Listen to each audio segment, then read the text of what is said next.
우리는 달에 갈 것입니다. 우리는 10년 안에 달에 가고 또 다른 목표를 이루기로 했습니다. 쉽기 때문이 아니라 어렵기 때문입니다.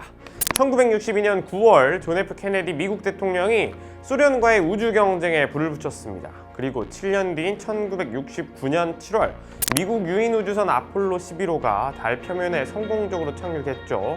인류 역사상 커다란 도약이 이루어졌습니다.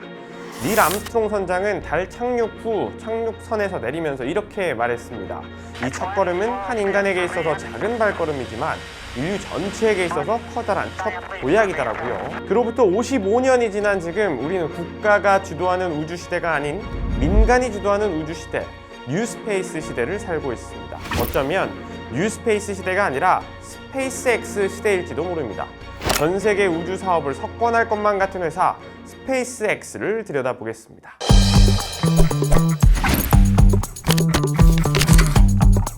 스타쉽은 스페이스X가 개발 중인 차세대 우주 발사체입니다. 높이 71m의 1단 로켓 슈퍼 헤비와 2단 로켓이자 우주선인 높이 50m의 스타쉽으로 구성되어 있죠. 전체 로켓의 높이는 120m고 1단 슈퍼 헤비의 높이만 아파트 23층 높이와 맞먹습니다. 스타쉽은 역대 최강 발사체로 꼽힙니다. 고도 200km의 지구 저궤도에 150톤의 탑재체를 쏘아 올릴 수 있고요. 발사체를 밀어올리는 힘인 추력이 7,700톤 수준으로 기존 발사체 중에 가장 셉니다. 보잉 747 항공기 63대가 내는 추력과 같습니다. 한국형 발사체 누리호는 1.9톤에 불과한 것을 비교해보면 월등한 능력입니다. 2024년 10월 스페이스X가 스타쉽을 5차 시험 비행 만에 성공적으로 회수했습니다. 스페이스X는 미국 텍사스주 남부 해변에서 스타쉽을 발사했고 발사 3분여 만에 전체 2단 발사체의 아랫부분인 슈퍼 헤비 로켓이 상단 우주선 스타쉽에서 순조롭게 분리됐습니다. 7분 후에는 슈퍼 헤비가 우주에서 지구로 돌아와 수직 착륙하는 데 처음으로 성공했습니다. 2단 우주선인 스타쉽도 예정대로 비행을 마치고 별 파손 없이 인도양 해역의 목표 지점에 성공적으로 입수했죠. 여기서 쏘아올린 1단 로켓을 다시 지상으로 착륙시켰다는 점이 포인트입니다. 쏘아올린 로켓이 발사탑으로 수직 하강하고 발사탑에 설치된 젓가락 모양의 두 로봇팔이 로켓을 붙잡는 겁니다. 이전 4차 시험 비행까지 슈퍼 헤비는 멕시코만 바다의 하강에 입수했는데 이제 영화 속 괴물 고질라에 비유해 메카질라라고 이름 붙여진 로봇팔 속으로 돌아온 겁니다. X의 한 사용자가 되돌아오는 슈퍼 헤비를 보고 실화인가? 무슨 공상과학처럼 느껴진다 라고 쓰자 머스크는 허구가 없는 공상과학이라고 답하면서 성취를 자축하기도 했습니다. 다만 늘 성공할 수 있는 쉬운 기술은 아닙니다.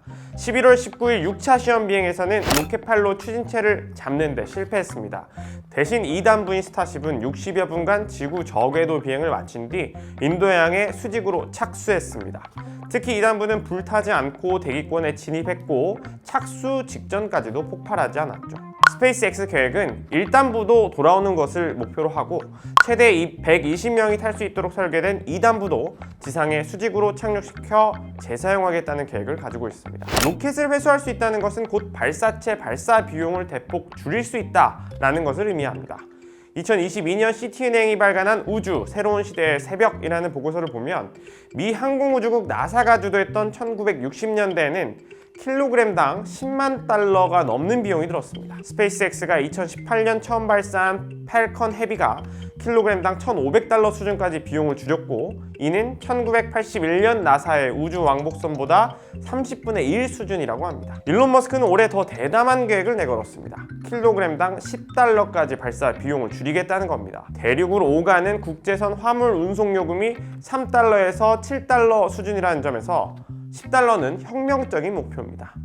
현재 스페이스X의 팰컨 9은 1회당 발사 비용이 6천만 달러, 하나로 810억 원 정도로 맞춰놨습니다. 그런데 이제 스타쉽은 회당 발사 비용을 200만에서 300만 달러 수준으로 낮추겠다는 겁니다. 무려 20분의 1 수준이죠.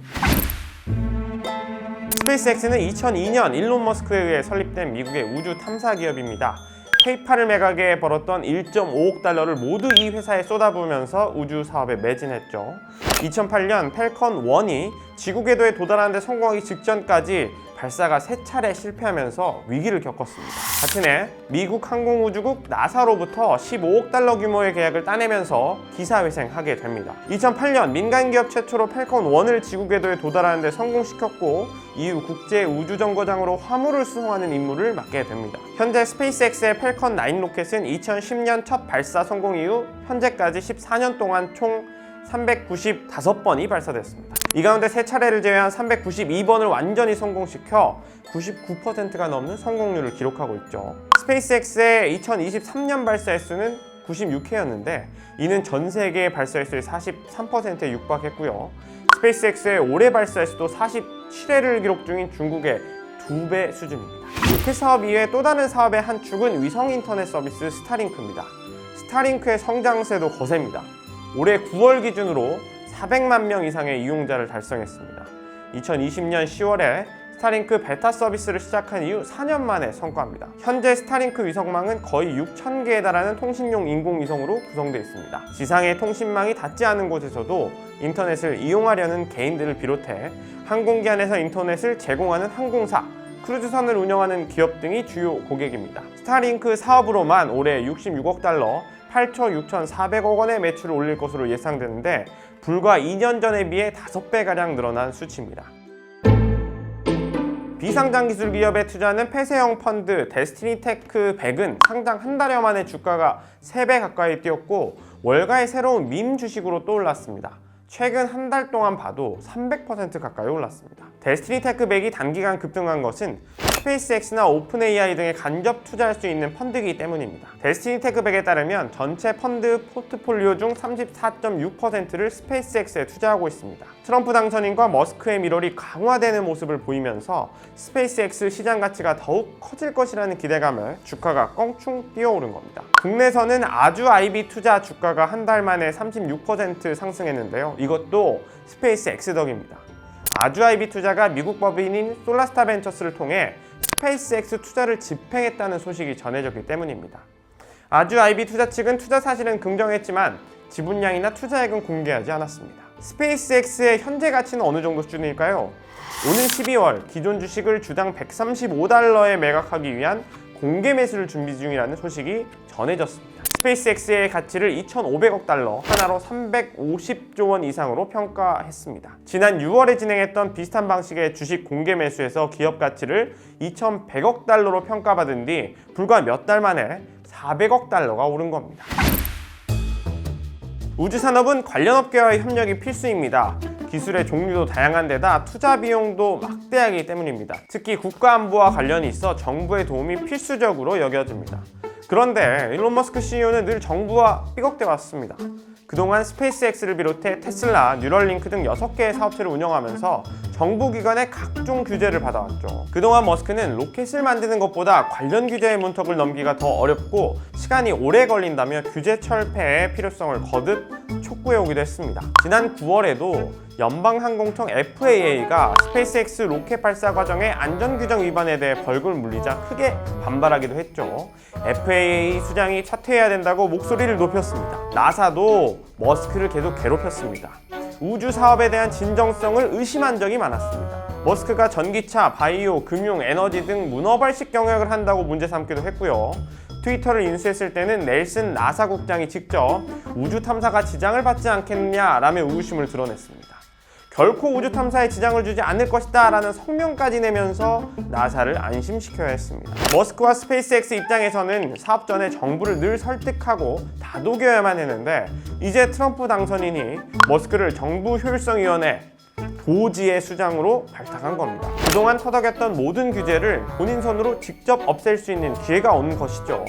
나사 신임 국장도 스페이스X에서 활동 중인 간부를 임명할 가능성도 제기됩니다. 그렇다면 머스크의 계획이 곧 나사의 계획이 되는 겁니다. 나사는 그동안 에르테미스 달 탐사 계획을 위해 우주 발사 시스템을 개발해 왔는데 발사 비용도 비싼 데다 첫 발사에서부터 많은 문제를 일으켰습니다. 모든 달 탐사 계획을 1, 2년씩 연기하기도 해서 세간의 비난을 받아왔습니다. 아마도 에르테미스 계획도 스타쉽을 더 많이 이용해서 더 빨리 진행되도록 대폭 수정될 가능성이 큽니다. 트럼프 당선인은 실제로 11월 19일 스타쉽 6차 발사에도 머스크와 동행해 로켓 발사를 직접 참관했습니다. 아마 머스크의 인간을 화성으로 운송하려는 꿈이 트럼프 정부 하에서 국가적 우선순위가 될 수도 있을 것으로 보입니다. 머스크는 지난 9월 2년 후에 화성에 무인 우주선을 보내겠다고 선언했습니다. 머스크는 태양, 지구, 화성 일직선이 돼 화성 탐사선을 발사하는 최적기가 시작되는 2년 내에 최초의 무인 우주선을 화성으로 발사할 것이라고 밝혔죠. 머스크가 자신의 꿈인 인류 화성 이주의 구체적인 계획을 밝힌 것인데요.